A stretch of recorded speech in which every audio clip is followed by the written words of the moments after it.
Summer travel season is almost here, but it also marks one of the most dangerous times of year on our roads.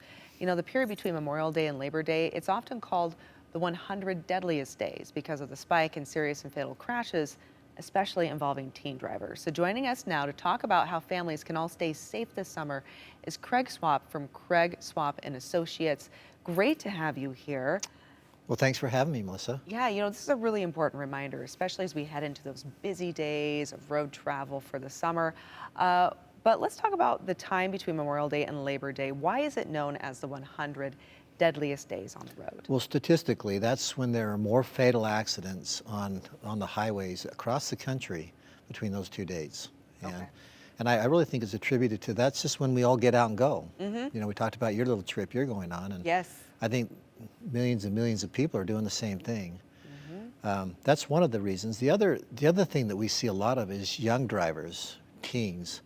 They have a tendency to not realize how dangerous those cars are and can drive faster or get kids in their car, and they egg them on to do stupid things. And then you throw alcohol into it. And so I think when you talk about the deadliest days, it's just all those things are combined to, you know, to really make for some disastrous situations for people. And we let our guard down too, right? We do. Because the weather is nice out, we're excited, we got places to go and things to do, and it's just that perfect mix, if you will. Now, you'd mentioned teen drivers, right? We've heard statistically time and time again, the reaction time just isn't there. Their judgment, like you're saying, of dangerous situations just typically is not there. For parents, what are some of the biggest risks that we should be aware of when it comes to our teen drivers? I think with teen drivers, and you know, I've got my kids, I went through this with all of them, but you just have to talk to them. You have to really show them by example. You know, be careful when you're out on the road. Know where you're going. And really, I think, I always try to keep my kids to understand, don't let anyone influence you. Yes. How to drive. Yes. And be careful, because it's not only your life, it's everyone that's in your car. And so I think just teen drivers, I think the more we can talk to them, the more we can be around them. And our examples, I think, really plays a big role in keeping them safe. Yes, absolutely. Such great parenting advice, actually.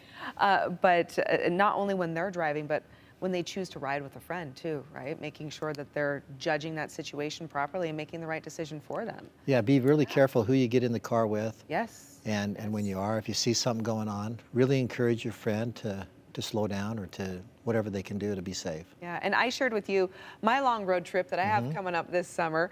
What are some tips that you give families when it comes to staying safe when they're on the road longer? I think that one of the biggest things is people don't maintain their cars very well. So bald tires, I see way too many accidents where tires that have gotten thin, rainstorm comes, they slide off the road and bad things happen. Windshield wipers, a lot of times that's neglected. Brakes, general maintenance. I think if you just make sure the vehicle that you're going to use is in good shape, you'll be okay. And the windshield wipers, I mean, I think that's one that we get in the car, we see it, and we're like, oh, they're not, oh, they're wearing down. I need to replace those. And then you forget about it.